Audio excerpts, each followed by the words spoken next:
Coming to you live from Navarro, it's the Hand Plus podcast, where each week or every other week, we missed last week, we had some things going on.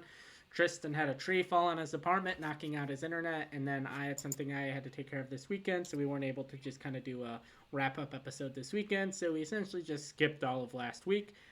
But I digress. We're back. We're better than ever, hopefully. And we're here to talk about streaming, whether it's Hulu, Amazon Prime, Netflix, Disney Plus, Max, whatever the hell Max is, Paramount Plus, ESPN Plus. We've never talked about ESPN Plus, but maybe one day we will. And each week I am joined by my co-host Tristan Mayer. Tristan's camera down this week, but he's still if you're watching the video format, you only get my face. If you're listening to just the audio version, you'll really notice no difference. But Tristan, how was your last 2 weeks of streaming? Yeah, I definitely had a busy couple of weeks.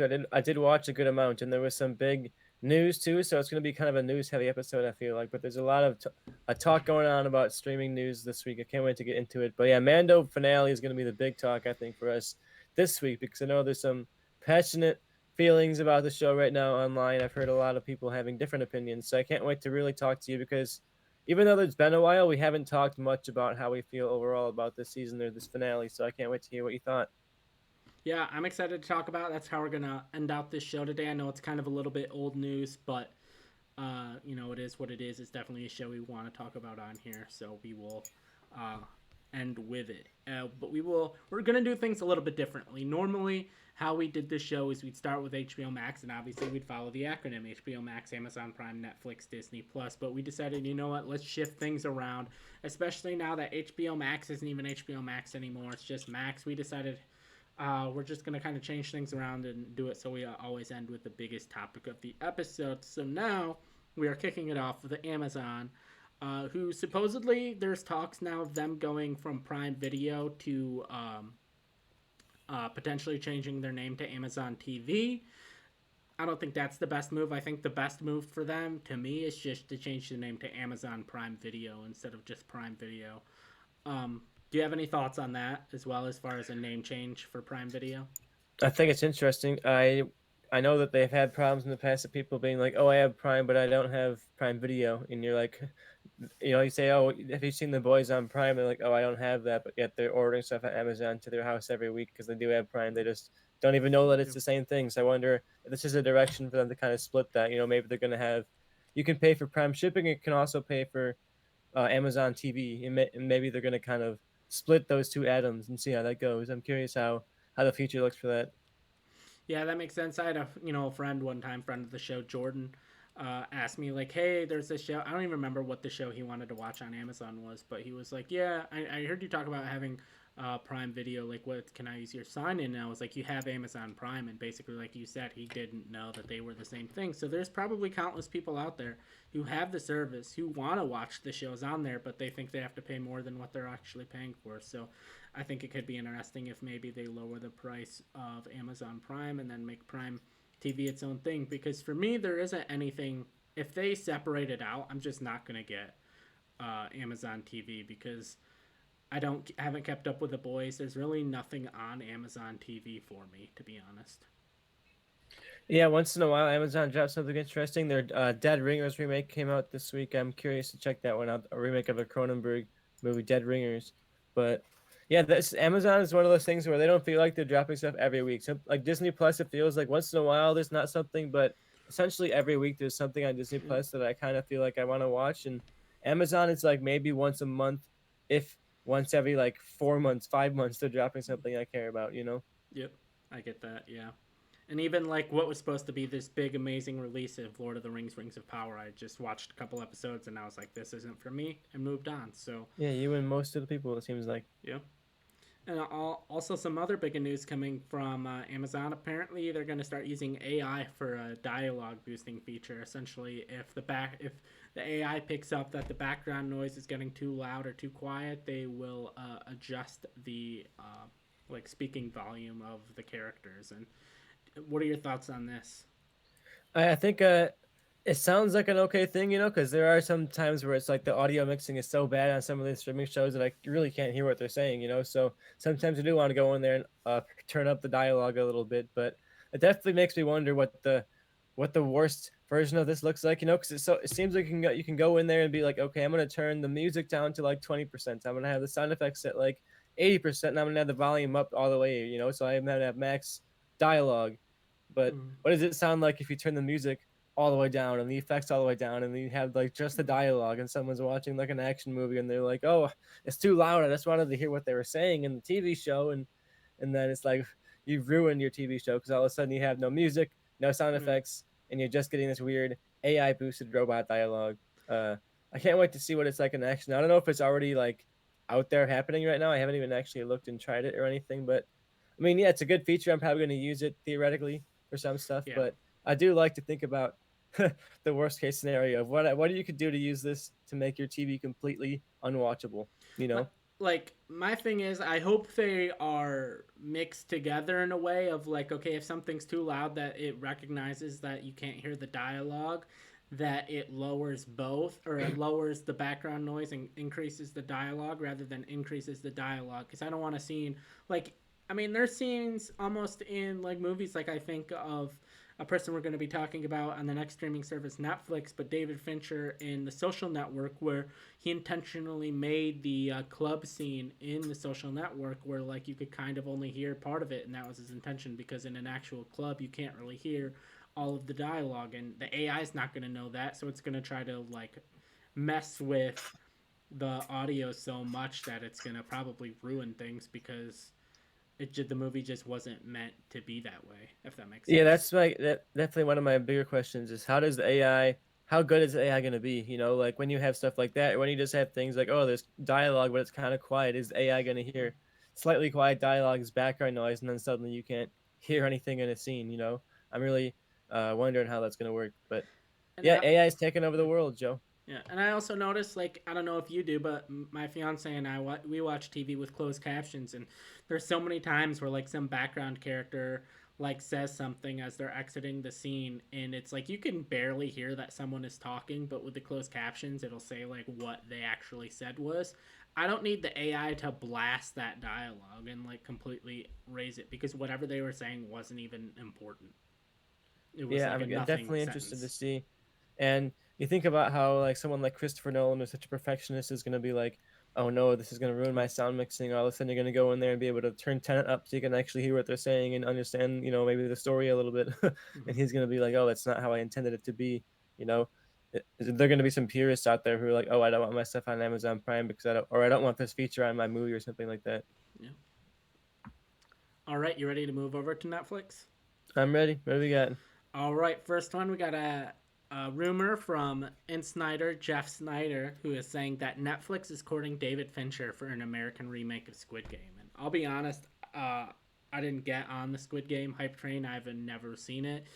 Um, if this came out, it wouldn't exactly draw me to watch it. I'd probably, even if it got great reviews, I'd probably sooner watch the original version unless everyone was saying this is actually so much better than the original. But if it's on par or lesser than, I'd probably still just watch the original. So I don't really get the need for this because it wasn't like, oh, this was big in like the Asian markets, but not really big in the American markets. Like Squid Game was massive in America, so I don't really know how great it would do. I feel like people would just be like, yeah, I've seen it and not check it out. But what are your thoughts on David Fincher doing it in American Squid Game?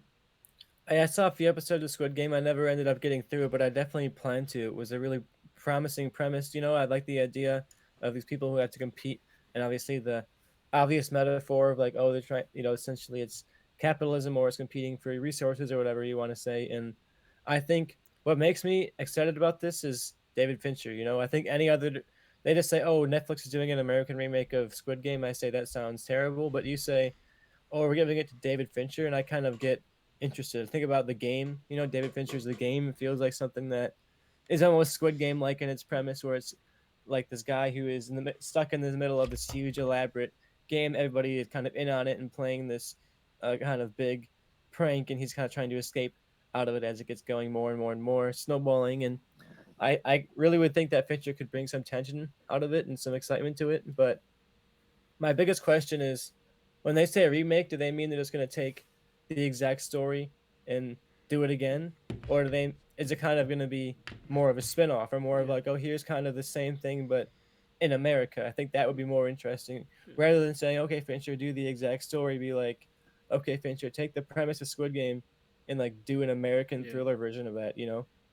Yeah, I think that would be more interesting if it was like a different story, but just the same concept. And I think this also shows that Netflix is very confident in the killer, because they wouldn't be offering Fincher more work if they had a bomb out of him, you know? Yeah, I think it's more just like, yeah, I mean, the killer, and I think they enjoy working with him, but it was just the series he did for him that everyone wants more of. They just kind of, Mindhunter. Mindhunter, yeah, they just recognized like the cost of the show versus the amount of money it makes Netflix. It just didn't make sense, but I think they still recognize like that was a good show. It wasn't like, oh, David Fincher made this bad show for us. It was just like, it just didn't work out financially.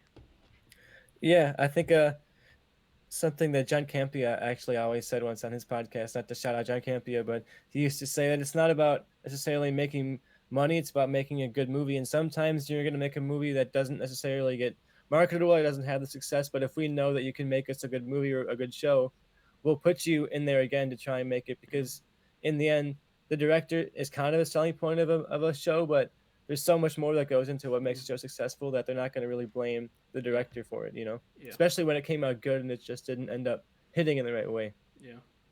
I get that. But yeah, I'm definitely interested more in this with Fincher attached because if it wasn't him or if it was, just random TV directors are going to be doing this, something like that, I would not be into it. But Fincher makes me interested. Yeah, if they were like the Russo brothers are doing a remake of Squid Game, I'd be a Oh, lot less God. excited. Yeah, speaking of AI, Yeah. Oh my god. The AI can't even make hands right. They're not even close to making a movie, man.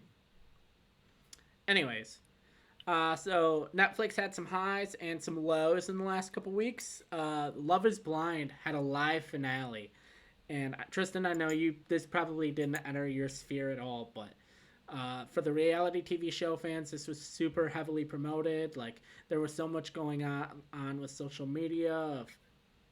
Is basically if you didn't watch the show, it's people who meet, don't get to see each other, they get engaged, and then after they get engaged, they finally get to see each other face to face, and then they go kind of on like a mini honeymoon with all the other couples on the show, and eventually basically the end of the story is them getting married, and now it's been almost a year of these people being married, and we've found stuff out through social media and people doing their own little online investigations, and people had all these questions, and people had people they liked and people they hated, and this whole thing of like everything was going to come out in the live finale.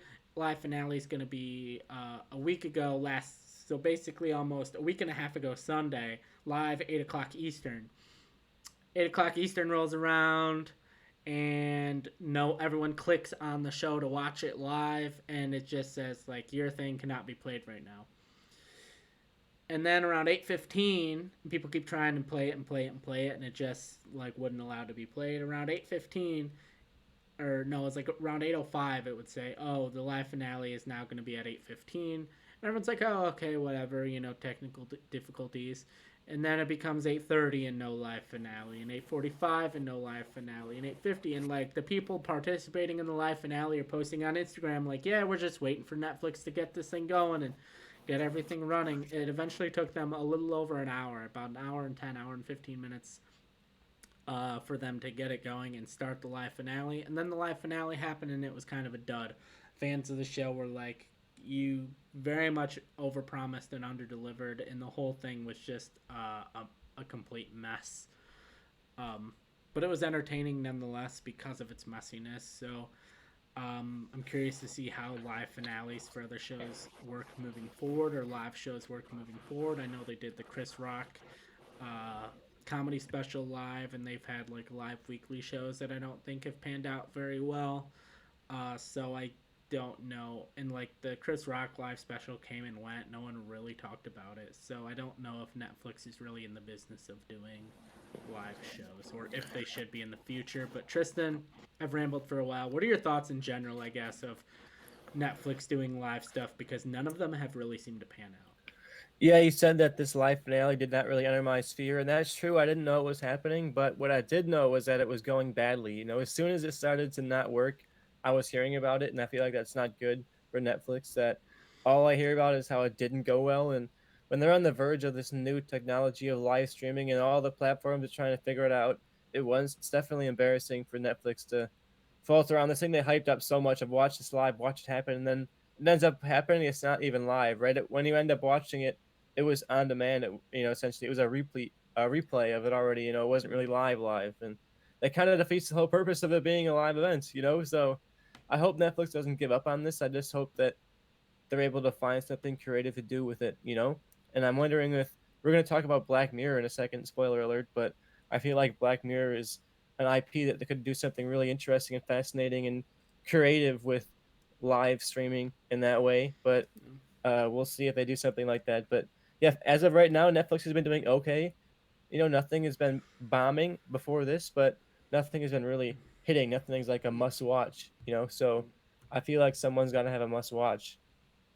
Yeah, I feel like we can kind of branch over to talking about the Netflix. I'll save a little bit. We can talk about the teaser itself, but I think almost if they were to say, "Hey, the first episode of season 6 of Black Mirror is going to be live, um, say 5 Eastern on a Sunday." So basically, pretty much everyone should be home. 5 Eastern on a Sunday is going to be at most the contiguous United States is going to be 2 o'clock, and then it'll be 10 p.m. On in London, essentially. So for the English speaking audience, they'll be awake, they'll be home, um, and if they were to say, "Hey, the whole," um, and they could have it earlier, whatever. Um, But the first episode is going to be a live episode. It's going to be filmed live. We've written it for it to be live. Our cast has been rehearsing. They can post like small clips of them rehearsing the episode. And then following the end of the live episode, the rest of the season will drop. And I think that would get people hyped. That would get people excited. But they should have their servers ready because I think that was the problem with the whole Love is Blind is they did not have their servers ready for that many people to be watching a live broadcast. Yeah, I feel like streamers ran into that a few times where it's like, oh, we're dropping the first episode of Obi-Wan Kenobi, and then Disney Plus crashes. It's like, oh, did you not realize people were going to be waiting to watch it? Where Yeah. we dropped the first episode of House of the Dragon and HBO crashes, and then it's like, oh, I guess you didn't know that people will be watching the finale of Game of Thrones. You weren't ready for that. That's why a lot of people think that Disney Plus drops their shows in the middle of the night, so it staggers when people watch, so there's not a mad rush of everyone watching it at the same time. Yeah, I'm curious if that continues because I do not want to be staying up to 3 in the morning to watch stuff. It Yeah, makes me not want to watch stuff yeah. when it I mean, drops. I'm fine with my schedule at this point of just setting my alarm at 3 o'clock, waking up. But it does suck when I go to watch the next episode and I kind of have forgotten what I watched. Um, but yeah, we talked about Love Is Blind being a disaster. Netflix CEO has says not to expect any more Netflix movies in theaters, which I'm curious how his relationships with certain filmmakers is going to go. Like, can't imagine Martin Scorsese is going to sign up to do a Netflix movie anytime soon if that's the case. Yeah, and I wonder how Ryan Johnson feels because he really pushed Netflix to get that theater release for Knives Out too, and it was a success. They made a good amount of money off of it, and a lot of the buzz and the good reviews came from those theater screenings. But all of a sudden, it's gonna feel weird that he's gonna like tap off his Knives Out trilogy, and it's gonna just be sitting there watching it, streaming at home. It's gonna kind of not feel the same. I wonder if they'll make an exception for one or two movies here and there or something. But it sounds like they have no plans to be hyping up the theaters. Meanwhile, places like Apple and Amazon are all having theater releases of here and there, whether they're wide or limited. They're doing theater releases for their movies, and I feel like they're managing to do both really well. Whereas Netflix is trying so hard to rely on that user number, getting that subscription every single month over and over as many as they possibly can. And I feel like you're throwing money away. Like, how do you not Yeah, I do a think release for something like Knives Out 3 and rake in that money for a couple of weeks, and then it does nothing but build up hype for when it finally does drop on streaming, right? yeah, I think the move for me is that 45-day window. Like, obviously for the bigger movies I wouldn't do that. Like, I'm not putting Mission Impossible 6 or Mission Impossible 7 on Paramount Plus 45 days after it starts in theaters. But for a smaller movie like a Knives Out or something like that, I think that 45-day window is perfect. Because that's right Yeah, around the time people. Like, you're not going to be seeing packed theaters for Knives Out after 45 days. and I don't think you release every single Netflix movie in theaters, but I feel like when you have a filmmaker like David Fincher or Ryan Johnson or Martin Scorsese, you want to release them in theaters. Those are going to make money, and those are going to feel like events, and those screenings are going to do nothing but build up buzz and build up hype if your movie is good for when it drops on streaming. When The Killer comes out from Fincher, I'm going to hope that they have a streaming or a theater release for it somewhere, but they probably won't, and it's going to feel weird to just sit here at home watching something shot as well as a Fincher movie, something that I'm going to feel like I want to be in the theater for, really, really engaged with. And, that's money that Netflix could be taken from me, even though I'm already paying for the subscription. I would be essentially paying for a whole nother subscription worth just to see the one movie. I don't know why they're not just taking the money. Yeah, I get that. Some other Netflix sad news. They're losing a service I didn't know still existed. They're no longer mailing people DVDs. I didn't even know they still did that. So if you were consuming Netflix in that way, I ask why. I mean, I guess maybe if you have garbage internet, but I assume if you live in an area with garbage internet, you probably have a family video because those are weirdly still around. I will tell you, Joe, until about a year ago, I was a loyal subscriber to Netflix DVD. On top of my streaming subscription, I was also paying for the DVD. And the reason I did was honestly just because the selection was just so good. And essentially, anything that's been released on DVD has been available. You don't have to worry about, like, oh, is it on Netflix? Is it on this? And there was so much stuff that I wanted to watch, especially essentially during the shutdown of the pandemic, especially where I Yeah. was like, okay, this is not really streaming, so I'm just gonna sign up for Netflix DVD again. And I couldn't believe it either. I was like, oh, I didn't know this was still existing. But I signed up again, and I was getting my movies in the mail, and I was binging through a bunch of stuff, and it brought back a lot of memories because I did sign up for this back in the day, and it was my first interaction with Netflix, was getting those TV shows in the mail and getting those movies in the mail and binging through them and having to send them back and wait and wait and wait for the next one, and then eventually logging onto the site and being like, hey, what the hell, I can just watch something on here. Like, it was just like a spontaneous discovery where I was going on to the Netflix site to order whatever my next movie was going to be, and all of a sudden I could hit play on Dexter and watch it, and I was like, you can just watch it on here, and all of a sudden it's how you watch most of your content now. All right, and we also have Big Mouth is getting its eighth and final season. Big Mouth was a show I watched like its first couple seasons and I enjoyed, but it started to get repetitive, so I kind of dipped after probably season 3. But Tristan, did you watch Big Mouth at all, or are you as shocked as I was to see it's been on for 7, coming on 8 seasons? Yeah, I had the same experience as you. I really enjoyed the first season, and I was kind of into it as it was going along, but it definitely felt like I was getting the same joke and the same tone at me one too many times, and I just kind of checked out from the show. But 8 seasons is a long run, so I don't feel like anyone can be disappointed by that, and hopefully they do a satisfying end because I did like the characters the first few seasons I watched, so it'll be nice to know that it gets a good finale for people who are still watching it. 8 seasons, people must be watching it. That's, I think, the Netflix's longest running show of all Yes. time now. Yeah, I was about to ask because another Netflix show had anywhere close to 8 seasons. I think I did see in the headline that this is Netflix's longest running original show. So 8 seasons is a great run for them, and I honestly don't see many shows catching up. I guess animated shows are easier to get long run, but something like Stranger Things is not going to hit 8 seasons. Yeah, yeah. All right, and as far as the first thing we actually watched, I watched the documentary on Netflix. Is that black enough for you? My fiance put it on. I didn't really know what it was, and essentially it was just talking about like Black history in media. It's actually surprisingly very timely now because Harry Belafonte was a big part of the documentary. They talked about him and interviewed him, and he unfortunately passed away a couple days ago at 96 years old. But just so many things like you don't think about or you didn't know about, like I can't remember who it was, but someone on the documentary was talking and they were like visiting their grandparents, and they were flipping through the channels and they decided to put it on the Andy Griffith show, and his grandma was like, "Don't watch that show. I don't like that show." And he was like, "Why?" He's like, "Cuz that show is in a small rural southern town and it's all white people." And he's like, "What do you think happened to the black people in that town?" And she's like, that's why I don't like watching it. And then just certain things of like Saturday Night Fever's opening with John Travolta is just clearly a ripoff of Shaft. And I've seen Shaft a couple times. I've seen Saturday Night Fever once or twice, but I never realized that it was just a complete ripoff of the opening of Shaft until they played them side by side, and you're like, oh yeah, it is very much clearly they like ripped off the same color as the opening credits. The font's pretty much the same. The shots are nearly identical. Um, but I definitely think it's worth checking out.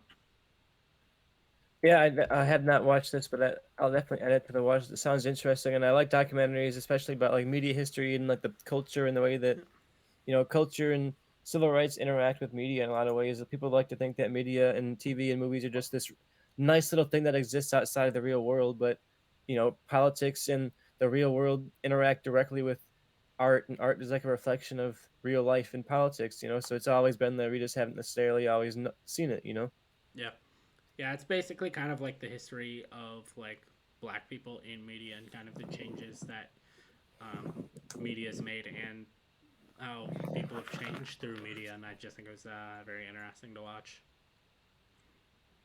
And Tristan, there was a movie you watched, I believe, that was the number one movie on Netflix this week.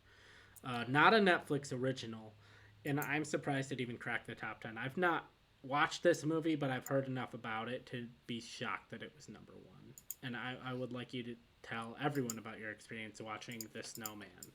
Yeah, I watched this Snowman. I was shocked to see it number one, not just for a week, but it was there for a little while. So it was there so long that I started to convince myself maybe people are like reevaluating this movie, because if you don't remember, this stars Michael Fassbender as a detective, and he investigates a missing person case in kind of a small town murder case where just the only evidence is a snowman left at the scene with a little red scarf around it, and uh, it came out to a whopping 6% on Rotten Tomatoes, which is a very, very low score. And it was, mocked when it came out for being very terrible and boring and slow. But all of a sudden, it pops up on Netflix as the number one movie. So I give it a watch. And Joe, before I start, I want to give you a guess on what the main character's name is in this movie. Joe. We are dealing with Detective Harry Hole. That's that. I feel like I've heard that before. And also, yeah, just for anyone who doesn't know, they ran out of money to make the movie while making the movie. So the movie wasn't exactly finished when they released it.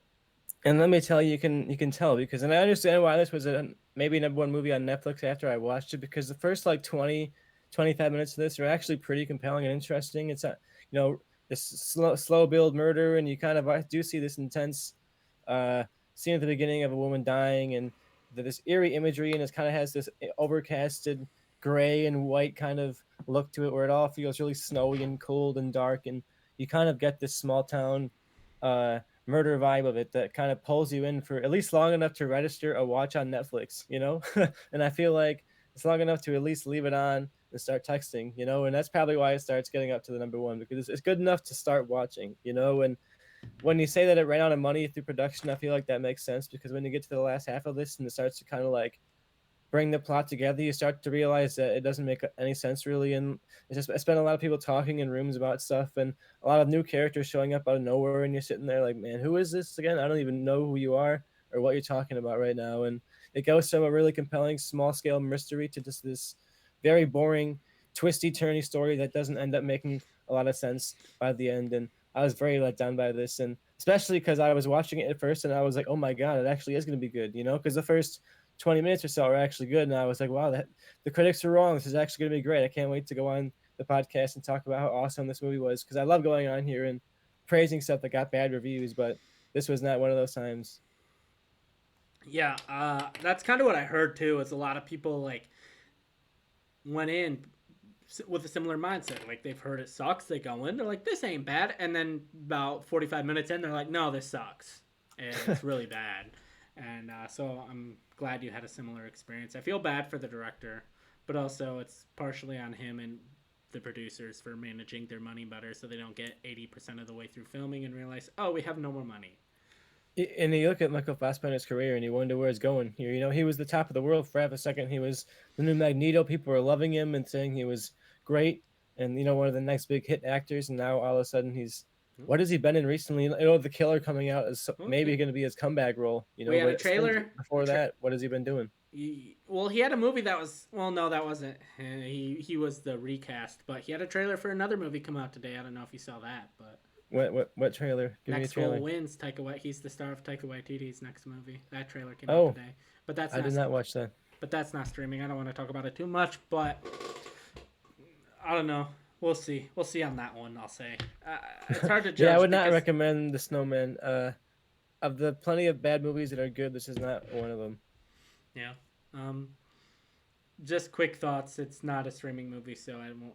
But I did bring it up. But my general thoughts on Next Goal Wins is it looks kind of like Taika Waititi merged with Wes Anderson, and I don't know how to feel about that.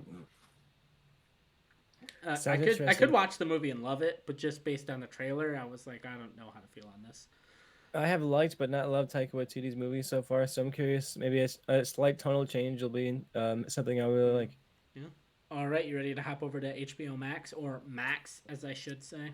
Yeah, and we got like what 2 weeks left of HBO Max. I kind of want to say HBO Max. Give it the full name treatment while we still can, Joe, because we got two more weeks. Box Office Max. His name was HBO Max. His name was HBO Max. All right, so we got Madeline Stowe joining Welcome to Derry. She was kind of a bigger name back in the day, and now, I guess, staging a little bit of a comeback. Interesting to see what her character is going to be, especially because the cast so far has been a predominantly black cast. So I wonder if she's going to be like potentially maybe like a racist character based on the idea and the premise of everything we know about Derry in the past, obviously being a It spinoff, or maybe she'll be a sympathetic character, main character, an ally. Who knows? But what are your general thoughts on Madeline Stowe joining Welcome to Derry? I'm excited for it. The show just keeps getting better and better, and I'm loving this cast as it grows. Because something like this could be anything. It could just end up being like a dud to streaming prequel that ended up not really mattering. But when you add a good cast to it, it makes you get really confident and start feeling like, oh man, people are saying yes to this. People are reading the script and signing on. People who have like careers. So I'm excited to see how this goes, and yeah, I'm getting more and more hyped for the show. All right, and Variety is reporting that Charlie Sheen and Chuck Lorre are reuniting on the Sebastian Maniscalco-led series How to Be a Bookie. Sebastian Maniscalco, if you don't know, is a pretty popular comedian right now, probably one of the top selling famous comedians. But I was shocked when I read that. I figured Chuck Lorre and Charlie Sheen would never work together again after their big fallout on 2.5 Men. Any thoughts on this show? This cast, or Chuck Lorre and Charlie Sheen working together again? I'm definitely shocked that they're working together again, especially when the finale of 2.5 Men is essentially just this giant personal middle finger to Charlie Sheen saying, "I'm better than you."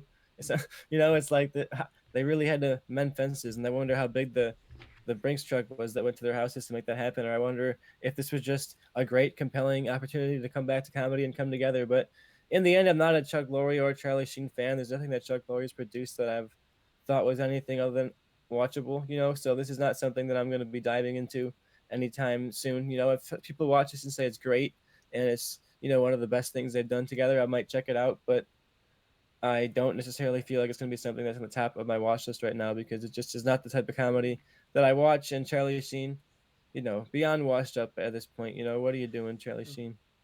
But yeah, if you don't know, if you haven't seen the news, the show follows a veteran bookie struggling to survive the impending legalization of sports gambling, his increasingly unstable clients, and his family and coworkers. So, Charlie Sheen's Uncut Gems. Yeah, can't wait to not watch it. That's honestly where I'm at. Like, if you gave me Charlie Sheen's Uncut Gems, I'd watch that. Yeah. What if they announced the Safdie brothers' next movie stars Charlie Sheen? I'd be interested. We'll see what the Safdie brothers are doing in the future in Hollywood. We'll see if they have any work left in them. Yeah. All right.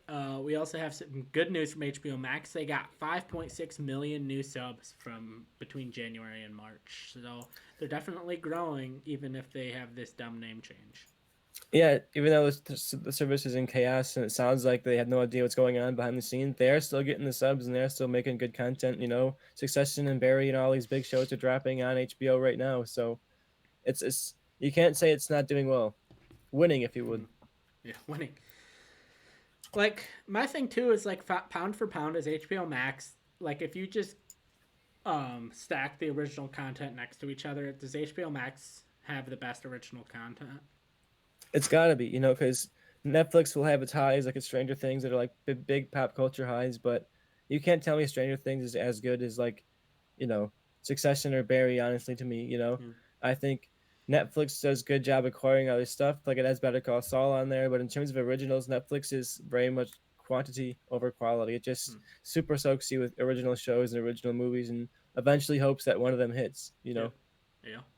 Whereas HBO feels like it's very selective. It feels like HBO Sunday night is always going to be something that's worth watching, even if it's out of your genre comfort zone. Like Succession is not something I would watch, but having that Sunday night drop on HBO Max is almost like a prestigious spot still. You know, it's like it has this legacy Yeah. of Game of Thrones and Sopranos and The Wire and all of these great shows, and it still kind of means something. It still feels like they're always dropping good stuff on their platform that's well shot, well written, that's like artists forward and creative. I really am happy with what they're making. All right, and then a little bit of news tying somewhat to the next Netflix news. David Zaslav, I don't know how to say his name. David Zaslav, head of the Warner Brothers whole entity over there, says that Warner Brothers does not believe in direct to streaming movies, which honestly makes no sense to me. Like, especially when the whole superhero thing going on right now. Like, I know they moved Blue Beetle from theater or from HBO Max to theaters, but certain things I think like if they wanted to build out Matt Reeves' universe, which with the whole new DCU thing going on, um, even DCU, like if they were to say, "Hey, we're making the Question movie direct to HBO Max," like I'd be down to watch it. I don't think that needs or warrants a whole theatrical release. Maybe a limited theatrical run, but definitely not a wide theatrical run. Like I don't think everything necessarily needs to be a big theatrical movie, nor does a story need to be stretched out for a whole series. Like I feel like there's a middle ground. I think people would have liked certain Disney Plus Star Wars shows if they were a direct to Disney Plus movie rather than a series. Yeah, I wonder because this seems to tie into a lot of things that are going on with HBO Max as they kind of find their identity. You know, because this feels like more of a statement for Warner Brothers than HBO in a way. Because I feel like David Zaslav wants to sell the idea that Warner Brothers is a cinematic studio that makes movies for the cinema, big scale cinematic movies that are not like smaller, small budget type of things. They make event movies, something like Barbie that you want to go and see day one and talk about it with your friends and be there with the crowd. And I also go back and think about Batgirl. Maybe he cancels Batgirl because it's just not to the quality of something you would release in the theater, you know? And I wonder if his idea of Warner Brothers is we make stuff for the movie theater and HBO Max or HBO is what makes stuff for TV, you know? And I wonder if he wants to kind of separate those two things and that ties into the rebranding too of Max. Maybe they're trying to figure out the identity and make sure that Warner Brothers and HBO are separate entities that people look at as two different things and make different types of content. Because if you start Hmm. merging them too much, I don't think it works. And I think it's interesting too. This is essentially the opposite of what Netflix said. Like Netflix is saying, "Oh, we're only doing streaming movies," and HBO is saying, "No, that doesn't seem to work for us. We're not going to do that." You know, so we'll see who wins. Yeah, And for me, I feel like we're seeing more success on Warner Brothers' part because they can release stuff and it'll make a good amount of money, and then a few months later, oh look, there it is on HBO Max, and I wonder, you know, what the balance is like now. yeah, and that even kind of ties into Warner Brothers Animation selling like DC animated stuff to Amazon rather than just putting it straight to HBO Max. Yeah, it seems like they're trying to unify the brand a little bit and say, okay, stuff on HBO Max is stuff that we want to be like directly associated with part of our DC world and part of our universe or something like that, you know. Yeah. And it's interesting is they're kind of trying to dig themselves out of a hole. What is Warner Brothers Discovery and HBO going to look like a year from now? It definitely looks different now than I thought it would. We're finally getting that rebrand in a couple of weeks that we were talking about how long ago, you know. So we'll Ever see how since it I goes. noticed that first trailer of that Elizabeth Olsen show, and I look and I see it just says a Max original instead of an HBO Max, and I'm like, that's interesting. Um, but also to round out HBO Max or the home box office Max, you wanted to talk about Barry's final season. Yeah, we're going nearing the end, honestly, the final season. I think at least the later half of the middle here, and I wanted to kind of check in and talk a lot about how really into this tonal shift that it's going for because the first season, of course, is very much on the comedic side. It was, you know, wouldn't it be funny if Bill Hader was going to acting school and also a murderer too? And what would the two worlds clashing look like? Wouldn't that be kind of funny and also dark? And as it's gone along, it's definitely gone more and more into the dark. And now it is just like this very, very brutal and tough to get through show that is funny at parts, but much more on the dramatic side. And I've been so impressed by Bill Hader, not just from his performance, which is great. You know, he's kind of just giving this, you know, Bryan Cranston and Better Call Saul level performance that I feel like really should be up on like the pedestal of great all time TV turns. You know, from comedy to drama, especially. But as a director too, he's directing every episode this season, and wow, like what an impressive debut as a director. And he's talked about how he wants to do a horror movie next, and I hope he does that because he has this great eye for just terror and tension and I don't know, just the surreal darkness of this character who is a man who had any chance to change and just wasn't changing, and all the people that he hurt all along the way, all the people that he broke, and people who were there for him and tried to help him, and that he didn't let help him, and now it's kind of him reaping the consequences of everything he's done, and I can't wait to see how it ends. We got I think what 3 or 4 episodes, if that, to see how it wraps up, and I can't wait. Yeah, yeah. It's a show I've never watched. It looks interesting to me. It appeals to me. I just, for whatever reason, have never clicked play on it. So HBO Max, figure that out. Figure out what you need to do to make me click play. Look, and now that it's almost over, maybe if the finale is great, and I come on here and I'm like, Joe, it wraps up so well, it'll inspire you to watch it because Mm. I think it's a good time to go like 4 seasons in and out.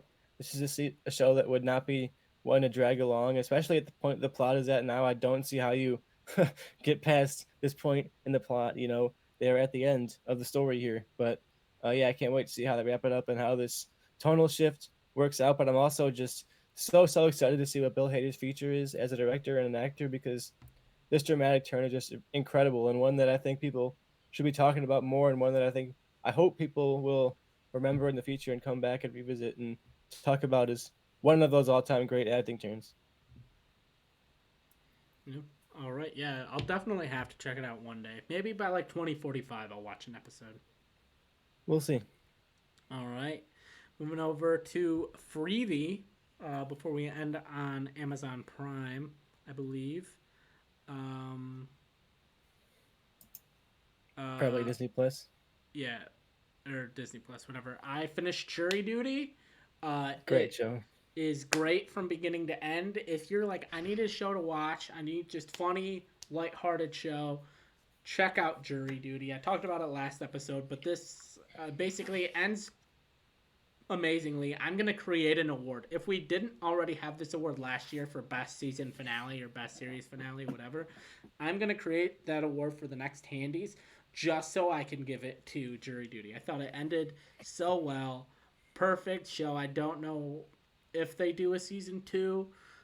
If it's possible, I don't. The show hasn't got like popular enough or mainstream enough that if they haven't recorded a season 2, I feel like they still could, and no one would really catch on. Um, I just thought it was great. Definitely check out Jury Duty if you haven't. It's on Freevee, which is Amazon Prime's free things. You just got to download it. You don't have to pay anymore. There are going to be commercials, but it's not going to cost you any money. It's so good. Check it out. Yeah, I watched this on your recommendation and I loved it. It was so funny and it was just like you said, an easy watch.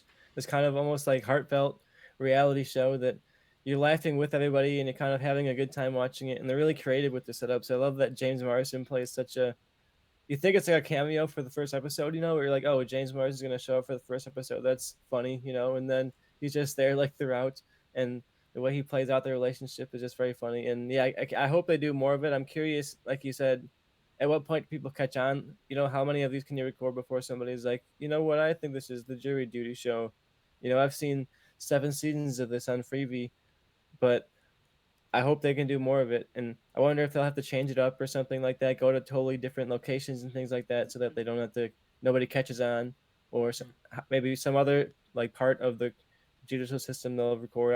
I don't know. We'll see how it goes, but I'm hoping they make more because this was such a great show. And I have been seeing people tweeting about it more than any other freebie show I've ever heard of, so I wonder I if could there is going to be name more another attention. Freebie show if you forced me to. If gone to my head, name a show on Freebie, like a Freebie original that isn't jury duty. I physically could not. I don't know one. I don't think I could either. If I dug in there, I could probably find something in there, but I couldn't pull one. Couldn't pull one for you. Yeah, definitely check it out. I loved it. And to go over some of these other smaller services, Tristan, did you watch Pink Ladies on Paramount Plus? I did. All This right, is a how's that? prequel to Grease. It takes place 4 years before Grease, so it's essentially like a whole high school class earlier than Grease. So you kind of get the origin story of the Pink Ladies.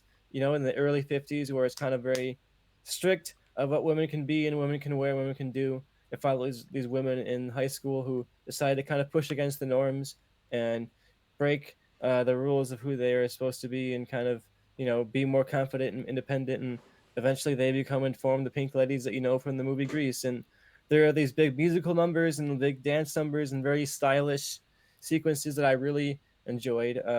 I think visually this is a really compelling show. It really captures the nostalgia goggles of Grease, because Grease captures the '50s in the early nostalgic glowing kind of way, and this does it in that same glowing kind of way. But unfortunately, I think what makes this show fall is that the music is just not anything special. It's very anachronistic, I think you'd say, because it sounds sort of like music that came out today in a lot of ways, at least Mm-hmm. production wise.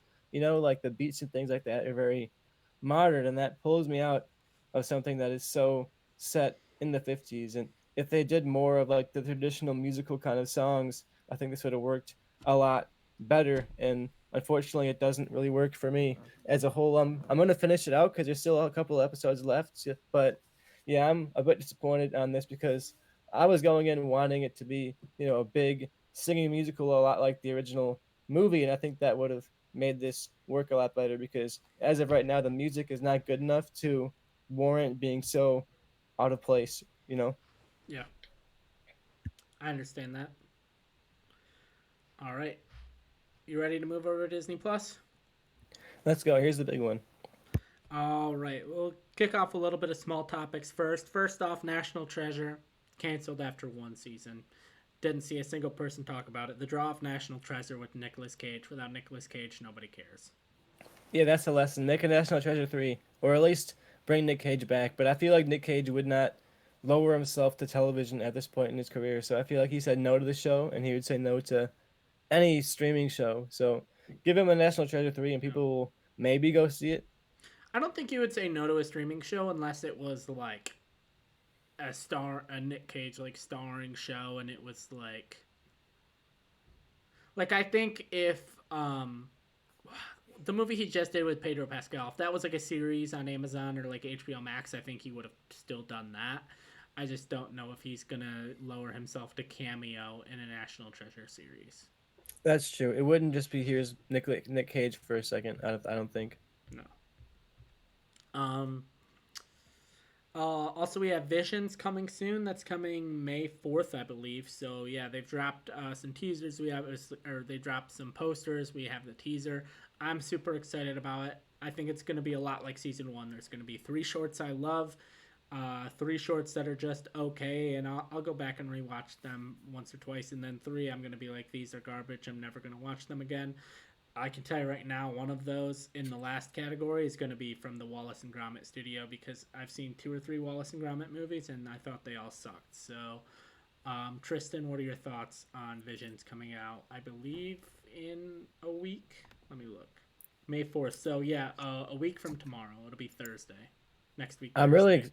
I'm really excited for it. I loved the first season of Visions. I thought it was great to see the Star Wars world from such different angles and styles, and I liked that every episode was so visually distinct from itself. And from what I've seen from the trailer and from the reviews, because critics have gotten these early. There's not reviews out, but there's like reactions, so you can go on social media and see what people thought a little bit about Vision so far. And I think this is going to be exactly like that. I think every episode is going to be very distinct, especially because they went beyond Japan and reached out to all these other studios. And the Wallace and Gromit studio is going to look exactly like a Wallace and Gromit movie, but everything seems to look very different and cool. And I can't wait to watch it, and the reactions have all been pretty positive so far. So yeah, I'm excited for this. I can't wait to watch it. It's one of my, if this delivers, especially, this is going to become one of my favorite Star Wars series, because if not my favorite, because this is just such a fun way to look at the world, and it's not furthering the story, but it honestly does kind of feel like it's furthering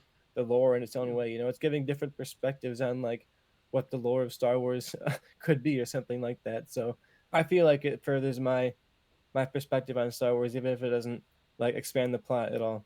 And I do hope in a way it can expand the plot. Like I'd love like moving forward. Like obviously you're only 2 or 3 years removed, but moving forward, they treat these vision stories almost like the way they treat the legend stuff from like the 80s and 90s now, where it's like, oh, that's a cool character. We can kind of bring them, mold them, and bring them into canon. Or like, that's a cool storyline. We can kind of mold that and reshape it and bring it into canon, and it can kind of you can kind of almost watch this story happen in real time of like, oh, this Japanese studio created this storyline, created this really cool character that everyone had a positive reaction to and loved, and now, freaking like Simu Liu is playing this character that he voiced in the Visions version. Now he's playing the character in live action in this movie or this TV show.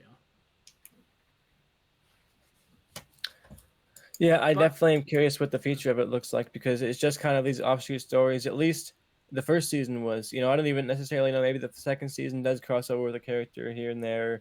We do I get something like, think oh, here's Luke out doing some temple thing or whatever, and that kind of could be canon-ish, but it's like a yeah. different version of a story.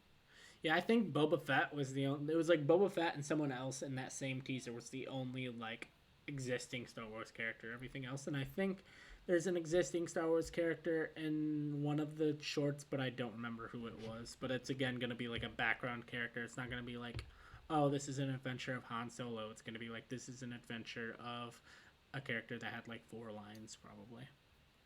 Yeah, I can't wait.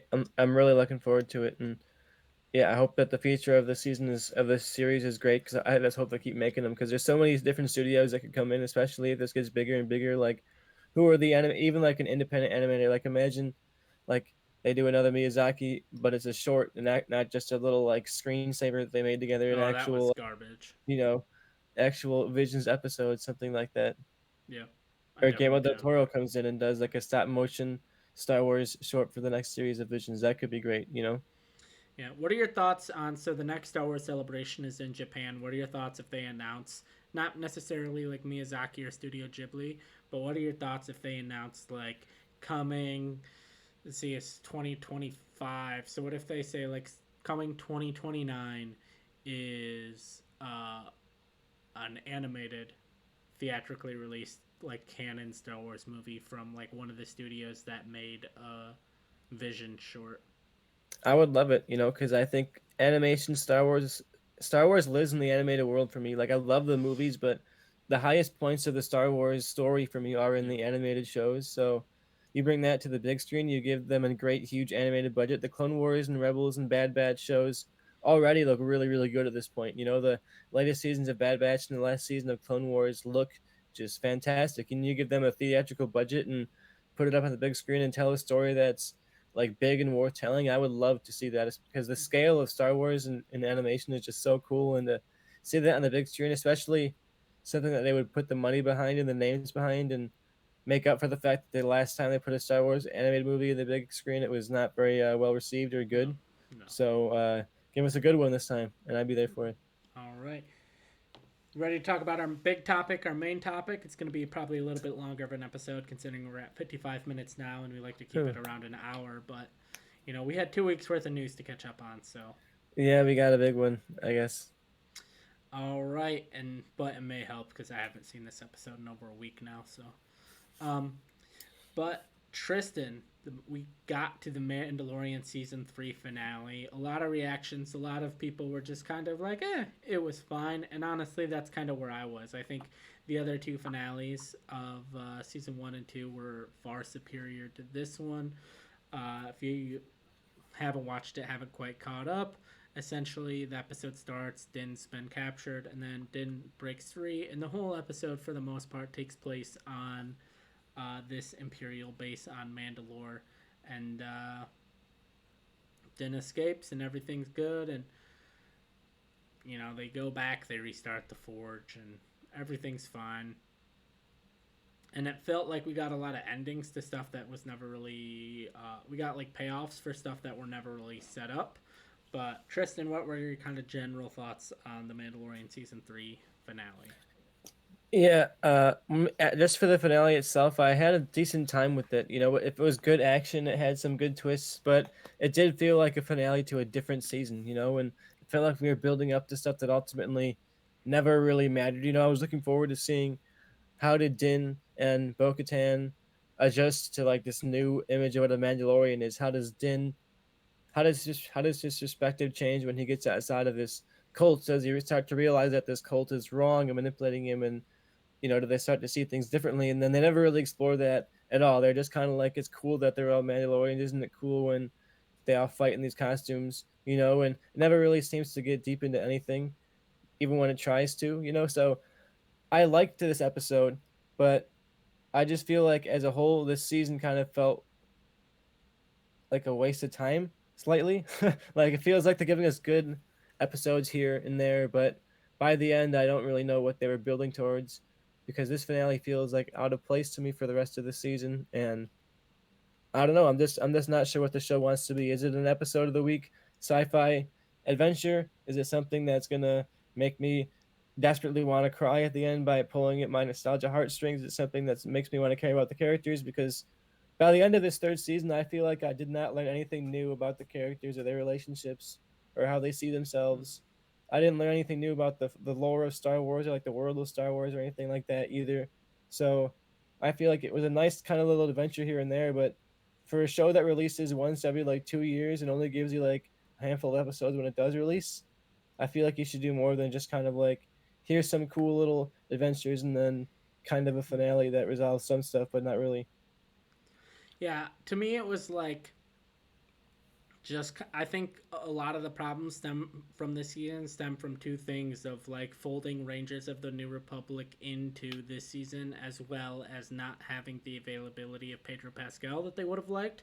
So they kind of had to backtrack certain things with the helmet, but then there were other choices they made that just like honestly didn't make much sense to me, like the destroying of the dark saber in the finale. It's like I get kind of what they were going for of like, okay, she doesn't need the dark saber to lead, but I feel like the dark saber is such like this big mythic thing that if you're gonna destroy it, you kind of have to um, build up to it more. Like if you know Din had the dark saber and he did the whole thing where he gave it to Bo-Katan, like I get it, but there should have been like a bunch of Mandalorians like challenging Bo-Katan for the dark saber to the point that it was just almost a distraction and be like, how is anyone supposed to lead if we all just think, oh, whoever holds this sword, that's who's going to lead us all, when it should just be, hey, maybe whoever the best leader is, that's who should lead us all. So if it's like so many people challenge Bo-Katan or something and it's just like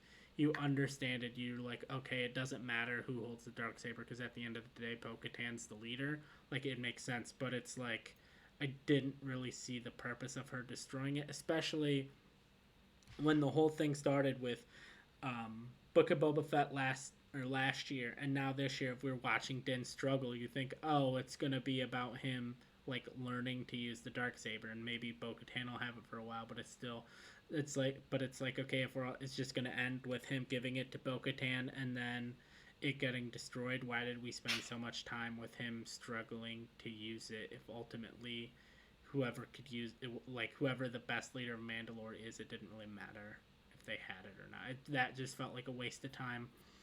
And then as far as everything with what everyone thought when the not the penultimate episode, or maybe it was the penultimate episode, was titled The Spies. Yeah, when the penultimate episode is titled The Spies, and basically everyone is like waiting for the armorer to be revealed to be the spy because her actions, basically because her actions didn't make sense.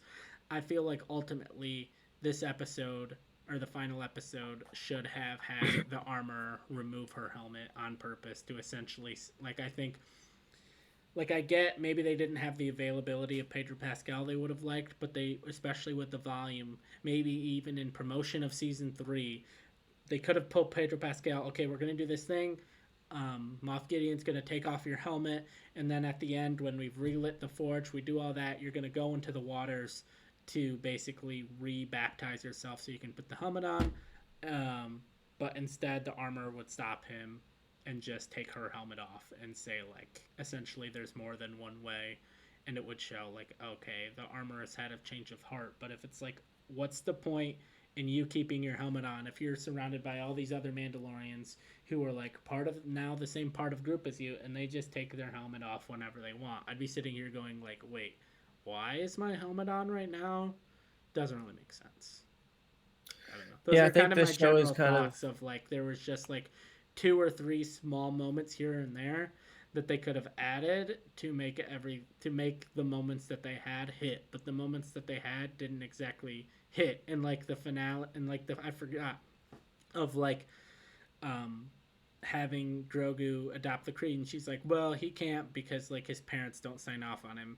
You know, you don't know where his parents are, and he's like, well, what if I adopt him? And like him adopting Grogu was supposed to, I guess, be this big thing, but it's like I felt like we as an audience accepted Din as his father. Like if throughout this whole show people kept saying like referring to Din as Grogu's father, or referring to Grogu as Din's son, and he kept rejecting that idea and essentially saying, "No, I'm just like watching over him as I take him to where he needs to be, or I'm just training him to be a Mandalorian." And then in the season 3 finale, he's like, "No, I'll adopt him." It would have hit, but it's like we all accept Din as Grogu's father. So when he's like, "I adopt him," and it felt like it was supposed to be this big moment, but everyone at home was probably sitting there going like, "I mean, yeah, we knew this."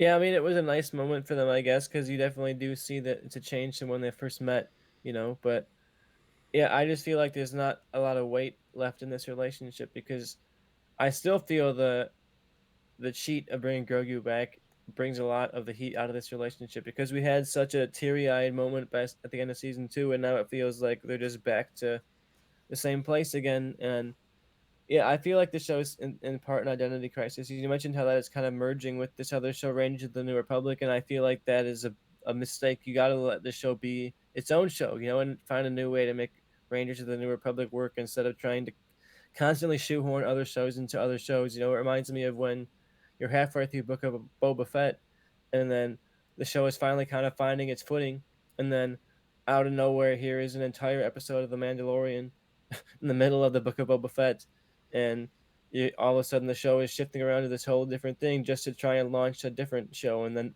ultimately Book of Boba Fett ends up being this dud that no one really talks about because it never had a chance to really properly be itself. And I feel like I'm feeling that same thing here, where this season's going to be one that no one really talks about or remembers, because sure, maybe the next season is some cool stuff, or maybe this Rangers of the New Republic show isn't going to end up being some cool stuff, but this one just feels like something that was here to move some pieces around and to launch some other shows. And by the end, I'm just kind of disappointed because I was so into the first half of the season when it was just kind of being this fun adventure show that was kind of building up to something, and then all of a sudden it in the last couple episodes it stepped right back to being we're going to be a launch pad to 2 3 other shows that are going to come up soon. Yeah. How do you have felt if they had announced that basically, like, hey, we don't have, Pedro Pascal's very busy. We don't have the availability that we'd like. So this isn't season three, and they announced like that. Basically, this is going to be the Song of Bo-Katan, and essentially you get the same story, but Bo-Katan is clearly the main focus. Din and Grogu aren't in it as much, but there's definitely like them in the background, and there's moments that focus on them, just like there was moments in this that focus on Bo-Katan, but kind of your leads flip. Where this was definitely like Din and Grogu were the leads, and Bo was pretty much there most of the time. But if it was instead Bo-Katan was there most of the time, and you're just following her, like joining this group of Mandalorians and learning to be its leader of this group of people as she goes from, it's essentially like a Dances with Wolves, Avatar, Fern Gully, whatever you want to call it, type story where this outsider comes into the group and essentially becomes its leader. Yeah, I feel like in the end, if you don't have Pedro Pascal and you want to make a Bo-Katan show, just give me a Bo-Katan show. You don't got to keep backdooring your way into making it a halfway Mando show where Mando's got to walk around in the background waving at the camera saying, I'm still here. Just Mm, if you don't have Pedro Pascal, just wait. Mando doesn't have to keep coming out mm, constantly. You have all these other characters to do shows about.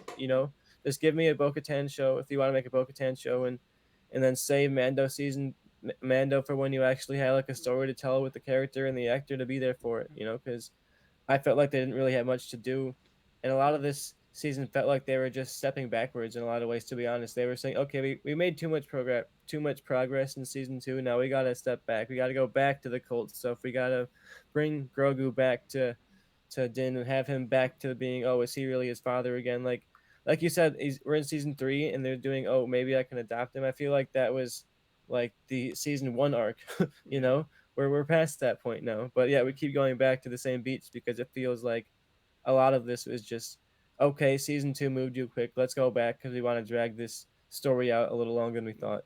yeah. All right. Anything else before we move on to our final thing of the episode? I'm curious how long it is until next season. I don't even know if we have in any kind of release window or anything like that for the next season. But Heavy rumor on the street is season four is going to start filming in October, which I think would put us at. It's if October of 2023. I think our best bet is a release like back to that November 2024. I'm looking forward to it because yeah, even though I thought this season ended up flopping a bit by the end, there were some great episodes throughout. I don't want to sound like the season was a huge failure because I thought overall I liked the season and some of the episodes towards the beginning I'm gonna always remember as some of the best episodes of Mando. But it's just disappointing when they give you a finale that feels like it's trying to feel epic that is just not epic enough to Mm, warrant that. yeah. All right, you ready to figure out who our MVP for I guess the last 2 weeks will be? Yeah, who do we got, Joe? I would like to hear your ideas here. Oh, I wish I had some. I am scrolling through our topic. Oh, you know what? We completely did not talk about the teaser for um, Black Mirror season 6 Oh, because I I can't never wait wrote for it down that. in our topic, and we kind of brushed on that it was gonna, and we were gonna talk about it later, but then we never actually got to it. Black Mirror is such a blast. Even the worst episodes are, goofy or or like grimdark enough to have a good time with. I've never watched a Black Mirror episode that I felt like was a complete and total waste of my time. And now it feels like it's been forever since we had Black Mirror, and the world has changed so much. Technology has advanced so rapidly, and our relationship with it has Mm, changed so quickly. I can't wait to see what perspective they have now, because the creator has said before that he felt like there was nothing left in the show because the world has essentially like become a Black Mirror episode in itself, and there was nothing left to comment on mm, because our world was surreal enough to mm, to be the commentary. And I kind of agree in some ways that it feels like our world is so crazy in our relationship with tech that it's going to be hard to find something you can even say about it that hasn't been said already. And I'm curious what we can do with this show because I'm really excited to see its tonal whiplash. This mm, trailer definitely leaned into the horror side more than the sci-fi side. So I'm wondering if this season is going to be much more about the horror than the sci-fi, and the sci-fi is going to be there to kind of like give this thematic and tonal and visual edge to the horror. And I think that might be a direction you go if you feel like the sci-fi is run dry in a world that is a sci-fi in itself. All right, I want to pitch you an idea, and I want your thoughts. Um, So, I mean, this is an interaction you and I had on Twitter. People can go and look for it if they want to. But the Russo brothers said, like, oh, we're like 5 years away from an AI generated movie. How would you feel if, for Black Mirror, say season 10, the first episode was just like we had an AI bot watch all of the previous episodes of Black Mirror and just create its own episode of Black Mirror? I think only because it's Black Mirror and it's kind of it would be self-referential in that way to just have an AI created episode of Black Mirror. I think that would be really terrifying, especially how it turns out by the end. It could be one of those ones where it starts out like a normal episode and you're kind of like, oh, it's interesting. Look at these goofy AI switches and turns. And then it kind of like becomes this darker thing where the AI, they write it this way. So the AI becomes self aware in its own way and starts kind of like writing its way out of a TV show or something like that. I could see it going really meta where it's kind of like trying to write stuff out of the Netflix app or something like that. It's going around and changing the show you're watching or something. Yeah, that could be really cool. Um, but yeah, I definitely wouldn't be surprised, especially with the whole boom of AI since the last episode. I mean, there's been AI stuff they've talked about, but there was the episode with Donald Gleason where it was basically this AI person, but I wouldn't be surprised if that's more the basis for the storylines in this season for like maybe potentially stuff about AI generated art and like Chat GPT and a lot of these other things where now what was sci-fi even 2 or 3 years ago is now almost part of our daily lives. And I think part of it could be something that I find fascinating about AI is as it becomes more and more hard to distinguish AI images from real images, there could be an easy Black Mirror premise in there of not knowing reality from fiction and seeing images of yourself doing things you don't remember doing, and you say, "Oh, did I really do that, or is that some kind of computer generated image, or am I losing my mind, or is it some doppelganger of me going out there doing stuff?" I Mm-hmm. could see that being a great premise for Black Mirror. Yep. All right. So with that being said, scrolling through reminded me my nomination for MVP of the week is I oh, you gonna Yeah, say you go something? ahead because I had a nomination too. So I go you go first. My nomination is Charlie Brooker for giving us more Black Mirror. Interesting. I like that nomination. My nomination is Ronald Gladen, the main character of Jury Duty, the subject and real man of Jury Duty, who carried us through the whole legal process. And the Okay, show doesn't work if that guy's not as like cool and nice and interactive as he is. So when you it's him. watch the finale, it'll even be more locked in. I completely didn't even think of that. Yeah, I'm not gonna defend my pick. When Black Mirror comes out, I'll give it to Charlie Brooker a million times over. But I am down with giving it to Ronald, the star of Jury Duty. Also, fun fact: I was watching it, and then at the end, they were kind of giving everyone's real names, and the judge's real name on the show is Alan Barinholtz, and I'm like, Barinholtz isn't exactly a common name, so I looked it up. The judge on Jury Duty is Ike Barinholtz's dad. Oh, oh, interesting. So yeah, fun fact. So our MVP for the week of April 26, 2023 is Ronald from Jury Duty. So he's a great guy. Deserves all the love coming to him, and he gets a little more than love. I'll leave it at that. Runner Um, up to James Marsden though. James Marsden was great. Honestly, I think if we did an episode last week, James Marsden probably would have been our MVP last week. You Can could we have split it up. retroactively say that James Marsden was our MVP last week? And we can give him a double handy. Do a little a James slash Ronald MVP win. Well, we didn't do an episode last week. I think we can say James Marsden last week, Ronald this week. That's true. Retroactively give him the MVP. I'm on that side. All right, cool. So the MVP for the week of April 19th, 2023 was. Whoops, that was the thumbnail, not the MVP. James Marsden for Jury Duty. So congrats to James Marsden. Jury Duty winning Freevee. Freevee at this point has probably won more MVPs than Amazon Prime. Yeah, they're at least close. All right, so I think that wraps up our show for this week. We will hopefully be back next week, barring any trees falling on apartments or houses. Without further ado, goodbye. Goodbye.